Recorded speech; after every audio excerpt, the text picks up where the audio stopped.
Hey there, everyone. Welcome to this edition of Chatting with the Lightkeeper. As always, I am Edward, and this week we're going to talk about collars and collaring. It's been kind of a topic, well, it has been a topic that's garnered a lot of discussion on my socials, so I thought it'd be a perfect thing to talk about on this episode of the podcast. So, before we jump right into the pod, um, I have a quick favor to ask. Um, I wrote my thesis on the sinking of the Edmund Fitzgerald, which, if you don't know what it is, it was a Great Lakes ore carrier, and it went down 50 years ago on Monday, the day before this pod is released. And the weather outside today, first winter storm watch, winds howling, it kind of has me thinking about that. And I wrote a poem, and that poem is on my website, and it's called "The Lighthouses Remember." Being a history geek and sort of being formally trained, I wanted to approach the 50th anniversary with something different. So I wrote a poem about it, and the poem features lighthouses that I gave human-like qualities to, and they talk about their friend, the Edmund Fitzgerald.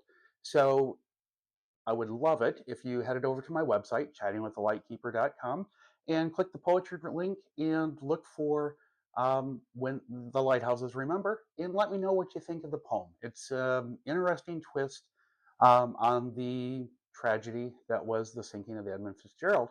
And you might know it because of Gordon Lightfoot's song, which really kind of made it popular in folklore and in history and mythology and all that good stuff. So, anyway, that is my request. So, let's jump into collars. And the first thing I'll say about collars is they can tell you whether you have a cheap dominant or not. Now, I'm not going to answer that right now. We'll answer that question at the end. So, before we really kind of get into the nitty gritty of what colors are, the different types they are, let's start with just a quick observation because it can be very easy to see somebody out in public who is wearing what appears to be a a BDSM collar, and you can think to yourself, "Ooh, maybe I should say something to this person," or you sort of have those thoughts like, "Ooh, are they into this too?" So I think it's very important to acknowledge that collars can just be a fashion accessory. Somebody could be wearing the collar because they like it. They like how it looks, they like how it feels, any number of things. It doesn't have to be an indicator of being collared or, you know, lifestyle related in any way, shape, or form. So it's important to understand that. I mean, unless you're in a lifestyle setting, then it probably means what you think it means. So it's just important to know that somebody wearing what appears to be a collar is not for example, an invitation to approach them about the lifestyle. However, if you find them attractive and you're single, maybe it's you can compliment their necklace and start a conversation. But collars typically in the lifestyle represent a commitment of some kind. That is what they are most well known for. And I am looking for my notes. Good old Microsoft changed screens on me all by itself. Lovely piece of software, Mr. Gates. Thank you. And by the way, to the person who stole, now I can't forget. Now I can't forget the joke. I had a perfect joke for this. Um, anyway, so sorry about the botched joke there, but the first collar I want to talk about is called the protection collar.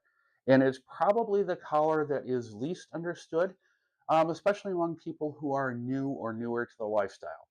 And what this collar signifies is that a submissive is being mentored or under the guidance of a dominant. And the collar is just a symbol of that. And if you are, for example, in a lifestyle setting, whether it be online or an in person event, that collar means that if you are a dominant and you are interested in that submissive, you need to approach the protecting person before you directly approach the the submissive. This is, where it stands for, protection.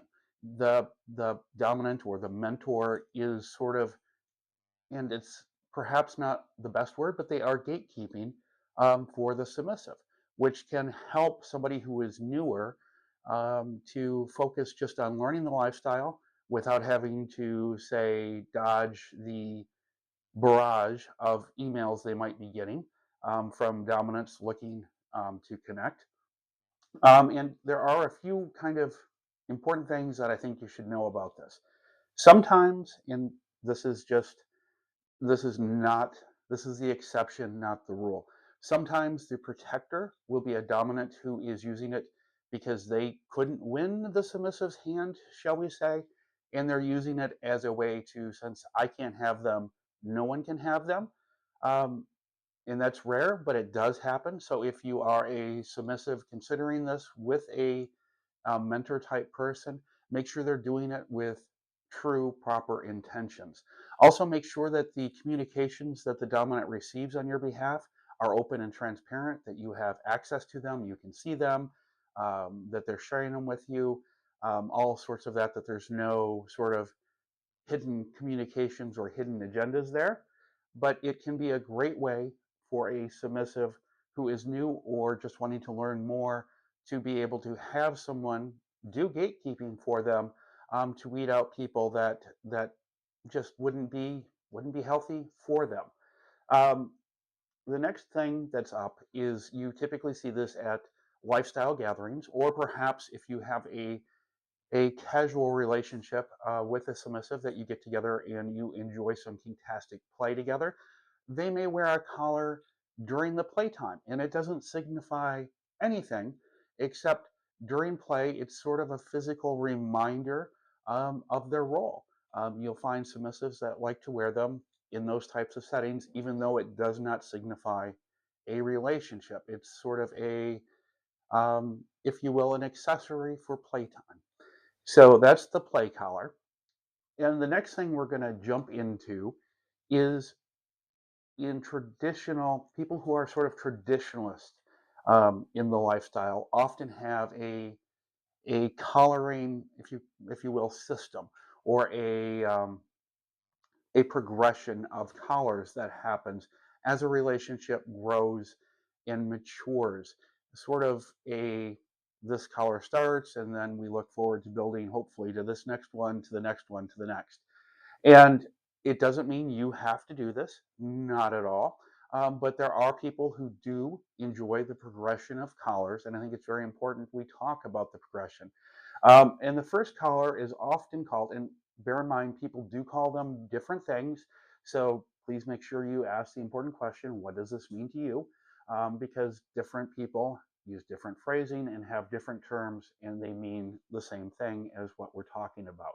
So don't forget to ask that important question. And it's the first collar is a collar of what they call collar of interest. This is what you would call a collar that would be given during a dating phase. It does not mean that they're exclusive. It does not mean that there's any type of barriers.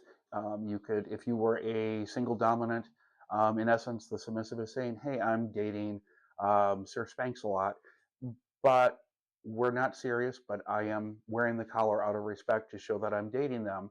But we're not exclusive. We're not limiting our opportunities. It's just a collar that means we're exploring things together. We're starting to date, and oftentimes, this isn't a collar that gets worn every day.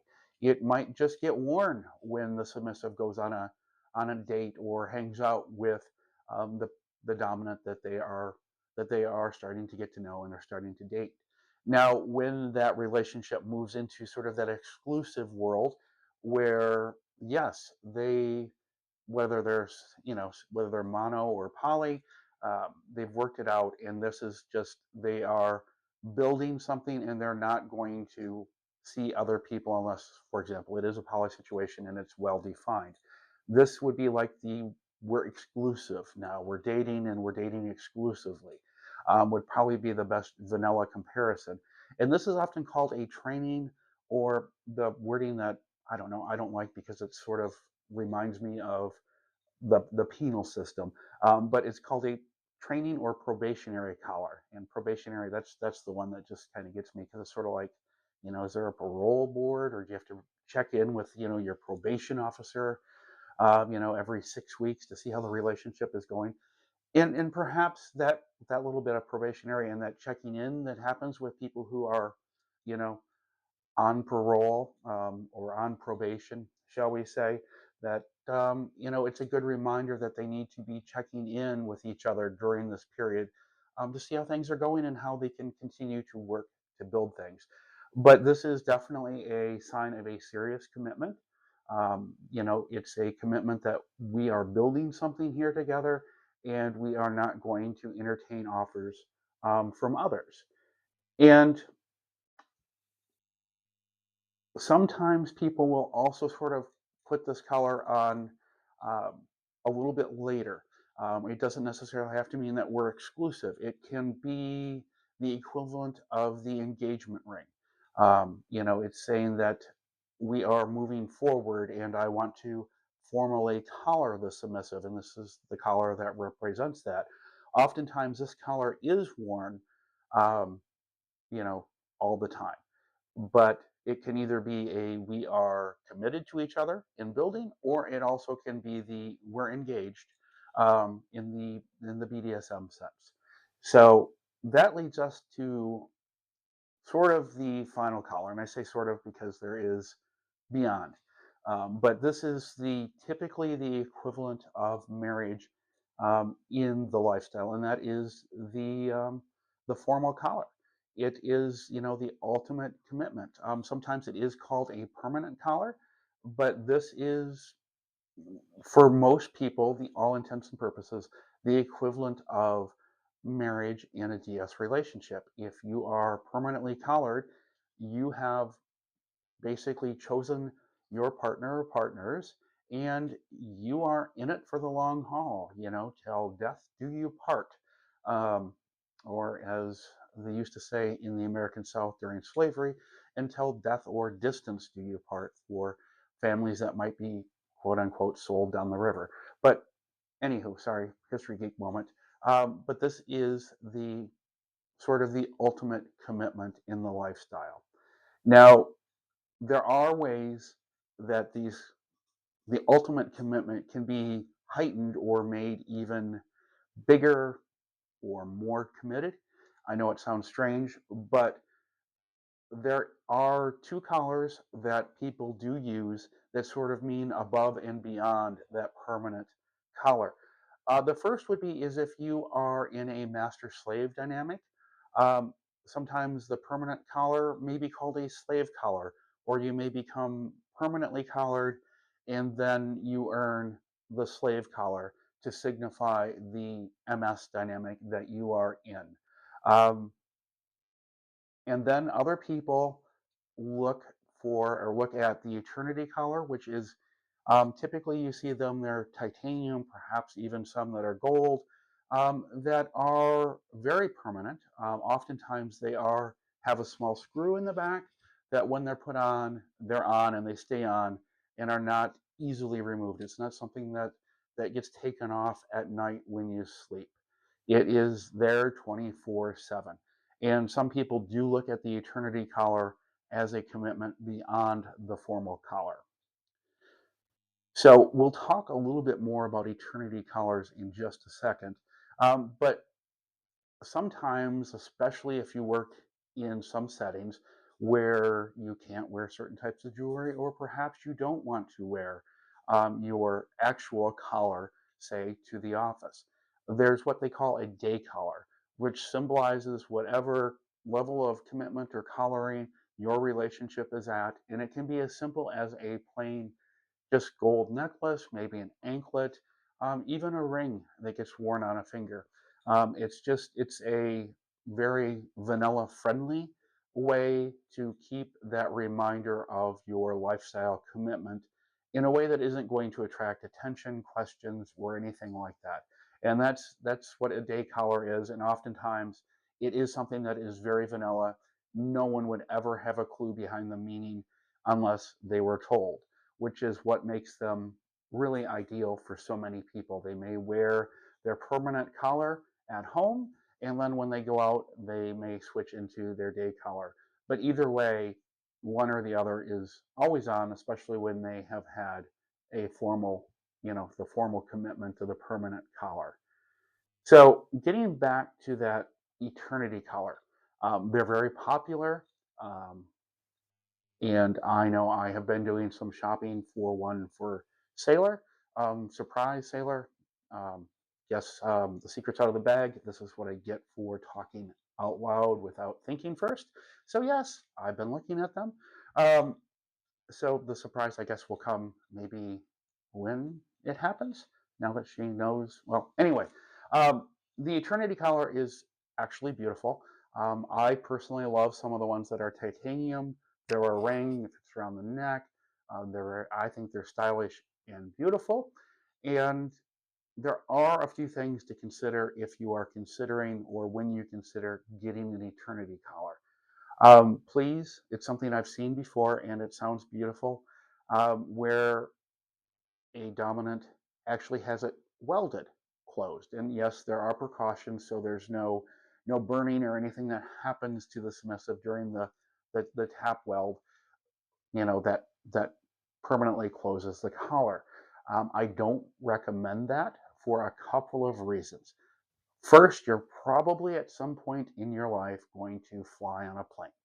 And with the lovely safety screenings we now go through, having a necklace that you cannot remove means you are going to get touched inappropriately in a back room by some security person because the scanners are going to go off, and because you can't take the collar off, you get the extra special personal screening. So that part is not fun, but it's doable if you want it. However, here's the big kicker. And unfortunately, it's not a fun topic to talk about, but also at some point in our lives, maybe we don't ever travel by planes, you have a fear of them, you're never going to get on one, so you're not worried about that. We're probably all going to end up in a medical scanner at some point. The big tubes that whir and take detailed pictures of your insides. And those scanners do not like metal. Even though they say titanium can go through a scanner, most medical facilities are going to demand that you take it off, which means if you do have it, the weld, it's going to be a production.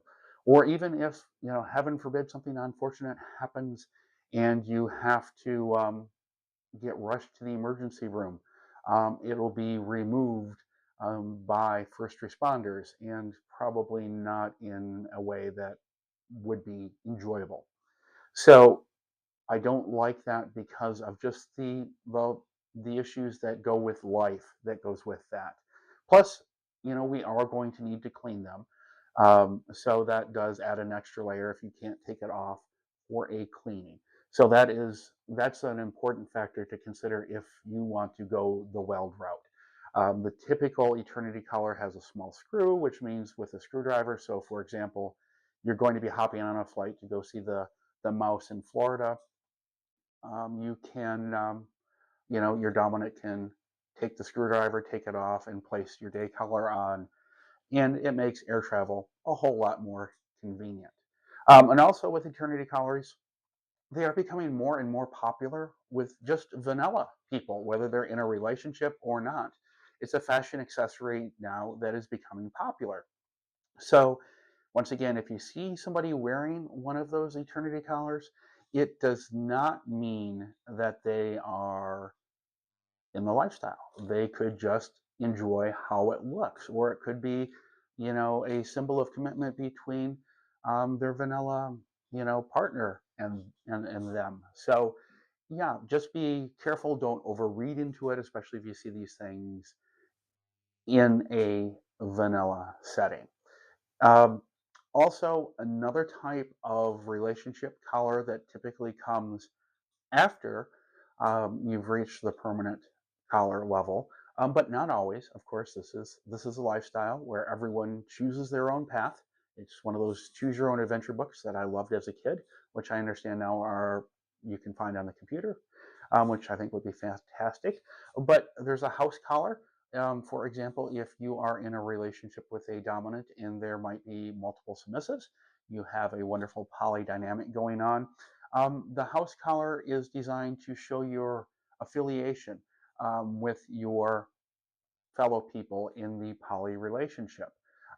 So it's sort of, I belong in this family, which is absolutely kind of a fantastic and cool way to honor a dynamic like that.